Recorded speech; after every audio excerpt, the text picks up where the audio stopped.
আসসালামু আলাইকুম। সংবাদে আপনাদের সবাইকে স্বাগত জানাচ্ছি। আমি ফিরোজ তোহা। শুরুতেই সংবাদ শিরোনাম। পুরোদমে ইরান, ইসরায়েল এবং ফিলিস্তিন যুদ্ধ চলছে, আর এই মুহূর্তে আমাদের হাতে এসছে যুদ্ধের ভয়ঙ্কর কিছু গুরুত্বপূর্ণ আপডেট সংবাদ। শুরুতেই জানাবো, গাজায় ইসরায়েলি হামলায় আরও ৪০ জন ফিলিস্তিনি নিহত। ফিলিস্তিনের অবরুদ্ধ গাজায় ইসরায়েলি ব্যাপক হামলায় গত ২৪ ঘন্টায় আরও ৪০ জন নিরীহ ফিলিস্তিনি নিহত হয়েছে। এছাড়াও আহত হয়েছে অন্তত ১০০ জন। গাজার স্বাস্থ্য মন্ত্রণালয়ের এক বিবৃতিতে এই তথ্য জানানো হয়েছে। গত রাতভর এবং আজ দিনভর বিমান হামলা অব্যাহত রেখেছে দখলদার ইসরায়েলি বাহিনী। এরপর জানাবো, ইয়েমেনের মার্কিন বিমান হামলায় নিহত বেড়ে ৭৪। ইয়েমেনের রাস ইশাত তেল বন্দরে মার্কিন বিমান হামলায় কমপক্ষে ৭৪ জন নিহত হয়েছে। এটিকে দেশটির মার্কিন বাহিনীর সবচেয়ে মারাত্মক হামলাগুলোর মধ্যে একটি বলে জানিয়েছে হুতিরা। আজ হুতির মুখপাত্র আনিস আলাজবাহি বলেছেন, এই হামলায় ১৭১ জন আহত হয়েছে। এদিকে যুক্তরাষ্ট্র থেকে এবার এলএনজি কেনা বন্ধ করে দিয়েছে চীন ১০ সপ্তাহের বেশি সময় ধরে মার্কিন যুক্তরাষ্ট্র থেকে তরলীকৃত প্রাকৃতিক গ্যাস এলএনজি আমদানি সম্পূর্ণ বন্ধ করে দিয়েছে। এর ফলে বেইজিং এবং ওয়াশিংটনের মধ্যে বাণিজ্য যুদ্ধ জ্বালানি সহযোগিতায় প্রসারিত হয়েছে। শিপিং তথ্যের বরাত দিয়ে আজ ব্রিটিশ সংবাদ মাধ্যম ফিনান্সিয়াল টাইমস এই খবর জানিয়েছে।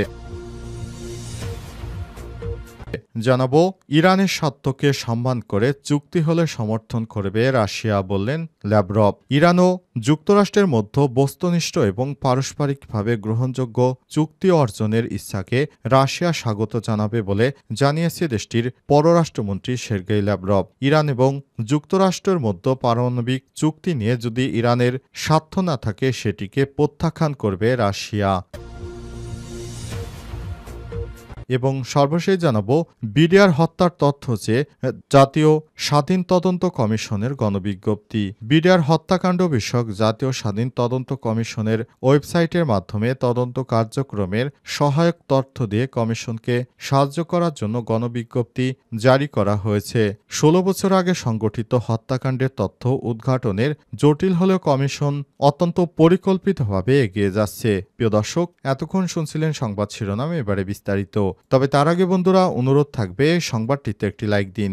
এই চ্যানেলে আপনি নতুন হয়ে থাকলে আমাদের সংবাদটি দেখতে দেখতে চ্যানেলটি সাবস্ক্রাইব করে রাখুন। কমেন্ট করে বন্ধুরা আপনার মূল্যবান মতামত জানিয়ে দিন আপনি বিশ্বের কোন দেশ থেকে বা বাংলাদেশের কোন স্থান থেকে আমাদের সংবাদটি দেখছেন এবং শুনছেন। আর বন্ধুরা, গাজা যুদ্ধে আপনি যদি নিরীহ ফিলিস্তিনিদের ভালোবেসে থাকেন, কমেন্টে ইয়েস লিখে বিশ্ববাসীকে জানিয়ে দিন আপনি বিশ্বের কোন দেশ থেকে আমাদের সঙ্গে রয়েছেন। আর এই সংবাদটি আপনার সোশ্যাল মিডিয়া ফেসবুকে শেয়ার করে বন্ধুদেরও জানার সুযোগ করে দিন। এবারে বিস্তারিত। গাজায় ইসরায়েলি হামলায় আরও ৪০ জন ফিলিস্তিনি নিহত। ফিলিস্তিনের অবরুদ্ধ গাজায় ইসরায়েলি হামলায় গত ২৪ ঘন্টায় কমপক্ষে ৪০ জন নিহত হয়েছে। এছাড়াও আহত হয়েছে আরও ৭৩ জন। গাজা স্বাস্থ্য মন্ত্রণালয়ের এক বিবৃতিতে এই তথ্য নিশ্চিত করেছে। মন্ত্রণালয়ের এক বিবৃতিতে বলা হয়েছে, গাজা উপত্যকায় ইসরায়েলি বিমান হামলায় গত ২৪ ঘন্টায় কমপক্ষে আরও ৪০ জন ফিলিস্তিনি নিহত হয়েছে, যার ফলে ২০২৩ সালের অক্টোবর থেকে ইসরায়েলি হামলায় গাজায় মৃতের সংখ্যা বেড়ে ৫১,০৬৫ জনে পৌঁছেছে। স্বাস্থ্য মন্ত্রণালয় আরও বলেছে, আরও ৭৩ জন আহত ব্যক্তিকে হাসপাতালে স্থানান্তরিত করা হয়েছে। এর ফলে ইসরায়েলি হামলায় আহতের সংখ্যা বেড়ে ১,১৬,৫০৫ জনে দাঁড়িয়েছে।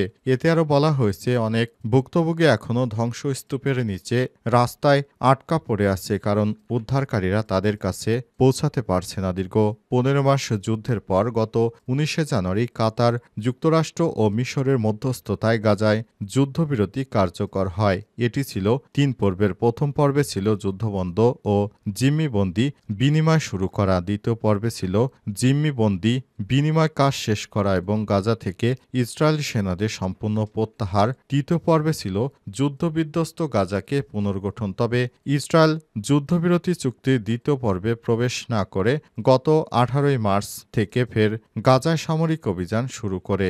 ইসরায়েল ফের শুরু করা এই হামলায় ১৫০০-এর বেশি মানুষ নিহত হয়েছে বলে জানিয়েছে উপত্যকাটির স্বাস্থ্য মন্ত্রণালয়। এছাড়াও অভিযান শুরুর পর থেকে উপত্যকাটিতে খাদ্য এবং অন্যান্য জরুরি ত্রাণ সামগ্রীর ট্রাক প্রবেশ করতে দিচ্ছে না দখলদার বাহিনী, সূত্র আনাদুলো এজেন্সির। ইয়েমেনে মার্কিন বিমান হামলায় নিহত বেড়ে ৭৪। ইয়েমেনের রাস ইশা তেল বন্দরে মার্কিন বিমান হামলায় কমপক্ষে ৭৪ জন নিহত হয়েছে। এটিকে দেশটির মার্কিন বাহিনীর সবচেয়ে মারাত্মক হামলাগুলোর মধ্যে একটি বলে জানিয়েছে হুতিরা। আজ ১৮ এপ্রিল সশস্ত্র সংগঠনটির স্বাস্থ্য মন্ত্রণালয়ের মুখপাত্র আনিস আলাজবাহি বলেছেন, বৃহস্পতিবার হামলায় আরও ১৭১ জন আহত হয়েছে। মার্কিন কেন্দ্র কমান্ড সেন্টকম জানিয়েছে, হুতিদের জ্বালানি এবং রাজস্বের উৎস বন্ধ করে দেওয়ার জন্য এই বিমান হামলা চালানো হয়েছে। ইয়েমেনের রাজধানী সানা থেকে আল জাজিরার সংবাদদাতা মোহাম্মদ আল আত্তাব বলেছেন, মার্কিন বিমান হামলায় বিভিন্ন এলাকায় আঘাত হেনেছে, তবে বেশিরভাগ হামলায় বন্দর স্থাপনাগুলোর আশপাশে ছিল। সাংবাদিকদের বলেছেন, প্রথমে ৪টি বিমান হামলা চালানো হয়। যখন লোকেরা কাজ করছিল, বিমান হামলার ফলে বন্দরের কর্মীরা অবাক হয়ে যায়, এমনকি সেই সময় ঘটনাস্থলে থাকা ট্রাক চালকরাও ছিলেন। আল আত্তাব আরও বলেছেন, বেসামরিক নাগরিকদের মৃত্যু ও রাস ইশার কৌশলগত গুরুত্বের কারণে এই হামলা ইয়েমেন জুড়ে ব্যাপক নিন্দার জন্ম দিয়েছে। ইয়েমেনের আমদানির প্রায় ৭০% এবং মানবিক সহায়তার ৮০% রাস ইশা, হোদাইদা এবং আল সালিব বন্দরে দিয়ে যায়। শুক্রবার ভোরে ন্যাশনাল মিডিয়ার স্থানীয় আল মাসিরা টিভির শেয়ার করা ভিডিও ফুটেজে দেখা যাচ্ছে, রাস ইশা বন্দরের নামে পরিচিত জলাশয়ের উপর রাতে আকাশে বিশাল বিস্ফোরণের শব্দ শোনা যাচ্ছে। এরপর ভিডিওটি ধ্বংসস্তূপ এবং আগুনের ক্লোজ আপ ক্লিপগুলো তুলে ধরে একজন মৃত বেসামরিক ব্যক্তিকেও চিত্রে দেখা যায়। যুক্তরাষ্ট্র থেকে এলএনজি কেনা বন্ধ করে দিয়েছে চীন। ১০ সপ্তাহের বেশি সময় ধরে যুক্তরাষ্ট্রের থেকে তরলীকৃত প্রাকৃতিক গ্যাস এলএনজি আমদানি সম্পূর্ণ বন্ধ করে দিয়েছে। এর ফলে বেইজিং এবং ওয়াশিংটনের মধ্যে বাণিজ্য যুদ্ধ জ্বালানি সহযোগিতা প্রসারিত হয়েছে।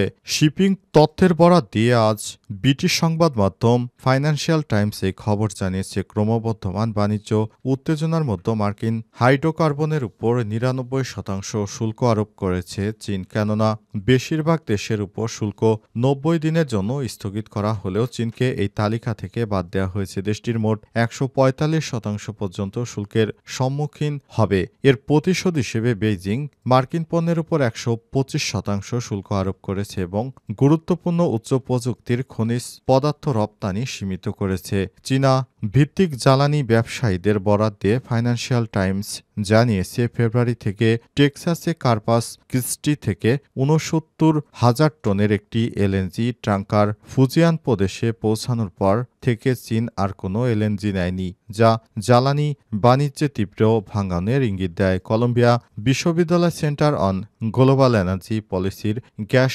বিশেষজ্ঞ অ্যান সোফি কর্বো বলেছেন, এর দীর্ঘমেয়াদী পরিণতি হবে। আমি মনে করি না যে চীন এলএনজি আমদানিকারকরা যুক্তরাষ্ট্রের সঙ্গে কখনো কোনো নতুন এলএনজি চুক্তি করবে। এই সপ্তাহের শুরুতে রাশিয়ায় নিযুক্ত চীনের রাষ্ট্রদূত বলেছিলেন, বেইজিং রাশিয়া থেকে এলএনজি আমদানি বাড়ানোর জন্য প্রস্তুত। আমি নিশ্চিত জানি না যে অনেক ক্রেতা আছেন। অনেক ক্রেতা রাশিয়ান সরবরাহকারীদের কাছ থেকে যোগাযোগ স্থাপনে সাহায্য করার জন্য দূতাবাসের কাছে আবেদন করেছে। আমার মনে হয় অবশ্যই আরও আমদানি হবে। তিনি আরও বলেন, রাশিয়া থেকে চীনে পর্যন্ত প্রস্তাবিত power of Siberia ২ gas pipeline নিয়েও আলোচনা হয়েছে, তবে রুটটি এখনও চূড়ান্ত হয়নি। অস্ট্রেলিয়া এবং কাতারের পরে রাশিয়া চীন তৃতীয় বৃহত্তম এলএনজি সরবরাহকারী হয়ে উঠেছে।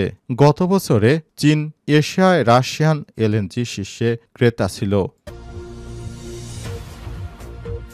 ইরানের স্বার্থকে সম্মান করে যদি চুক্তি হয় সমর্থন করবে রাশিয়া, বলছে ল্যাভরভ। ইরান ও যুক্তরাষ্ট্রের মধ্যে বস্তুনিষ্ঠ এবং পারস্পরিক গ্রহণযোগ্য চুক্তি অর্জনের ইচ্ছাকে স্বাগত জানিয়েছে ল্যাভরভ। ল্যাভরভ জানিয়েছে, ইরান ও যুক্তরাষ্ট্রের মধ্যে যে ধরনের পারস্পরিক চুক্তি হবে সেই চুক্তি অনুযায়ী যদি ইরানের সেখানে স্বার্থ নিহিত থাকে তাহলে সেই স্বার্থ অনুযায়ী রাশিয়া এই চুক্তিকে সমর্থন করবে। ইরানের যদি স্বার্থ না থাকে সে চুক্তি রাশিয়া কখনোই সমর্থন করবে না বলে জানিয়েছেন ল্যাভরভ। তিনি আজ এক সংবাদ বিজ্ঞপ্তিতে বিষয়টি জানিয়েছেন। আজ জানানো হয়েছে ইরান এবং যুক্তরাষ্ট্রের প্রথম পর্বের বৈঠক শেষ হয়েছে। সেখানে যুক্তরাষ্ট্র বৈঠকের বিষয়টি ভালোভাবে নেয়নি। আবারও ইতালি রোমে একটি বৈঠকের আয়োজন করা হয়েছে। বিডিআর হত্যার তথ্য চেয়ে জাতীয় স্বাধীন তদন্ত কমিশনে গণবিজ্ঞপ্তি। বিডিআর হত্যাকাণ্ড বিষয়ক স্বাধীন তদন্ত কমিশনের ওয়েবসাইটের মাধ্যমে তদন্ত কার্যক্রমের সহায়ক তথ্য দিয়ে কমিশনকে সাহায্য করার জন্য গণবিজ্ঞপ্তি জারি করা হয়েছে। প্রায় ১৬ বছর আগে সংঘটিত এই ঘটনার জন্য উদ্ঘাটন জটিল হলেও কমিশন অত্যন্ত পরিকল্পিতভাবে কাজ করে যাচ্ছে যাতে করে প্রয়োজনীয় তথ্য সংগ্রহ করে সত্য প্রতিষ্ঠা করা সম্ভব হয়। কমিশন নজিরবিহীন লোমহর্ষক পিলখানা হত্যাকাণ্ডের ওই ঘটনার বিষয়ে নির্ভরযোগ্য তথ্য ও সাক্ষ্য গ্রহণের আহ্বান করেছে। যে পদ্ধতিতে তথ্য দেওয়া যাবে ওয়েবসাইটের মাধ্যমে সেটি হচ্ছে BDRCOMMISSION.org, ইমেলের মাধ্যমে COMMISSION@BDR-commissioning.org। এছাড়াও কমিশনে হাজির হয়ে কিংবা কুরিয়ার বা ডাকযোগেও সহায়তা পাঠানো যাবে। ঠিকানা: Bangladesh reference institute for chemical measurements, BRECM, নতুন ভবন, ৭ম তলা, ডক্টর কুদরতে খোদা সড়ক, science lab road, Dhanmondi, Dhaka ১২০৭। এছাড়াও ফোন করা যাবে ৯টা থেকে বিকাল ৫টা পর্যন্ত। নাম্বারটি হচ্ছে 01769 600 281। আমি আবার বলছি, নাম্বারটি হচ্ছে 01769 600 281। এই ঠিকানায় আপনারা ফোন করে বিডিআর বিদ্রোহের ব্যাপারে, তদন্তের ব্যাপারে আপনারা যে কোনো তথ্য শেয়ার করতে পারেন।